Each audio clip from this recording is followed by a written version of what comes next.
So let's get it all sown up.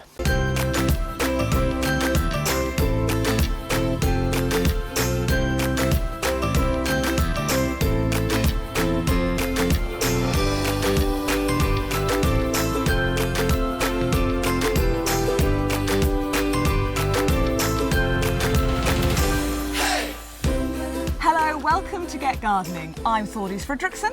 And I'm Alan Gray.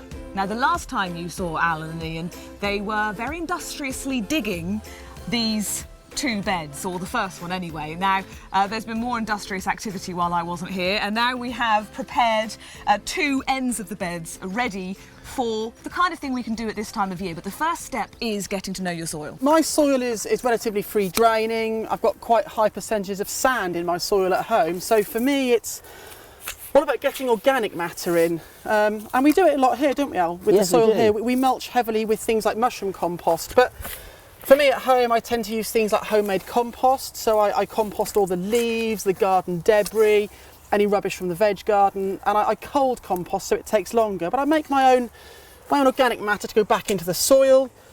We keep chickens as well, so all that material gets put in and heats it all up. And if I do need extra compost, then I will buy in well-rotted farmyard manure, and also I will buy in mushroom compost. But you really can't put a price on good quality organic matter. If it's too cheap, it's probably too good to be true, and it's probably going to cause you problems long term. So invest in your soil and you'll get great results from your plants. And get into the habit of having a compost heap.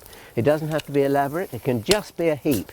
And as long as you turn it regularly, get it heated in the middle, because that will kill weed seeds and kill all the nasty bits in it. And you know, if you get into the habit of using everything, everything that you cut down, when you cut a cabbage, instead of chucking the old leaves away, put them on the compost heap. All manner of things can go on the compost heap. Old newspapers, for instance, if they're torn up, you can use those. You can use grass clippings, but of course you mustn't use them too thick. They've got to be in fairly thin layers. And make sure that it's aerated, which means there's space in between to allow the rotting to take place. If you need to, you can get something called a compost accelerator, and it's like a powder, and you put that on and it increases the rotting process. Makes it happen quicker. Impatient gardeners, you see. And if you've got a bonfire, if you burn some of your garden debris, then providing you let all the ash cool down afterwards, that's a great addition to your compost heap, because it contains high levels of potash. And of course, we're going to be constantly taking from this soil long term. You know, by taking crops, it does rob the soil of nutrients. So if we can get some more potash back in, which is so important for flowers and for fruit and for general veg production as well, then it's an added bonus and it's something which is free. This time of the year, we're a little bit restricted on what we can sow and expect to harvest, because the days are getting shorter and it's getting cooler. So I think the thing is to, first of all, Alan Gray maxim number one, back your luck. Never say never, just back your luck, go for it. I'm going to be sowing some, I've got them here somewhere, the wind blew them off the seat, but I had them here ready. I'm going to be sowing some beetroot and, interestingly enough, some golden beetroot. I don't know whether you've ever tried it, but it's got a fantastic flavour. And I'm also going to be sowing some carrots, because young carrots are absolutely delicious, and quite often when you go to the garden centre or the farm shop, you get those big old fat jobs.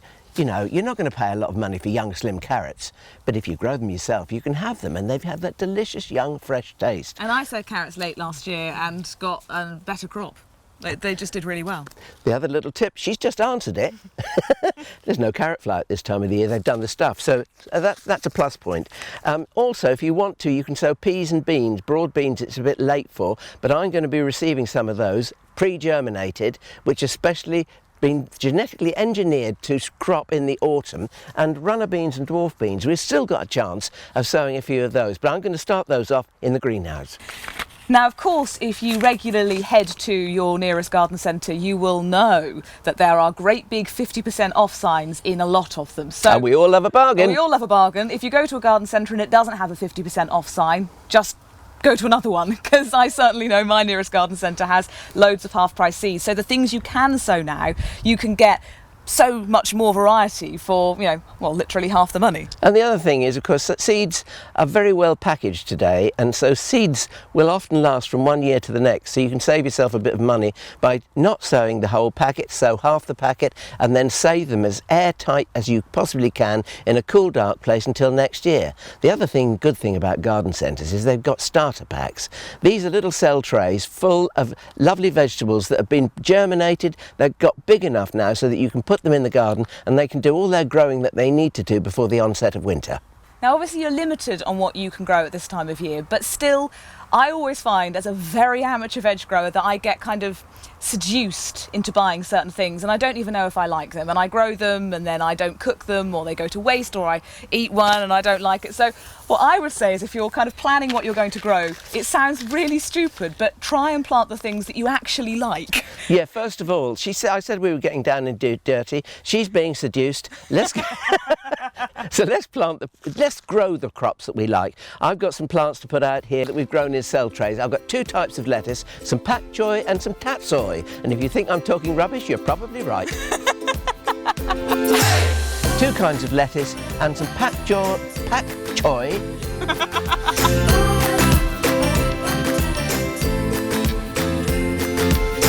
Have you got sun cream on? I have SPF 10 in my foundation. I don't think I'll try and save money by not. I've got SPF 30 in mine. Oh, that's good.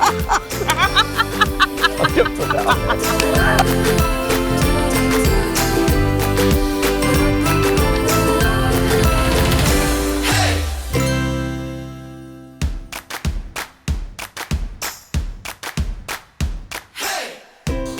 Now the first thing I'm going to do is I'm going to put my line in here and then go across like this. Now to sow easily, I'm going to tip the contents into the palm of my hand. Not quite all of them, but I've got this portion of soil here in the bed that I can fill up, and I'm going to fill it up with some late saladings. You want to allow probably about 9 to 10 inches between each of the plants.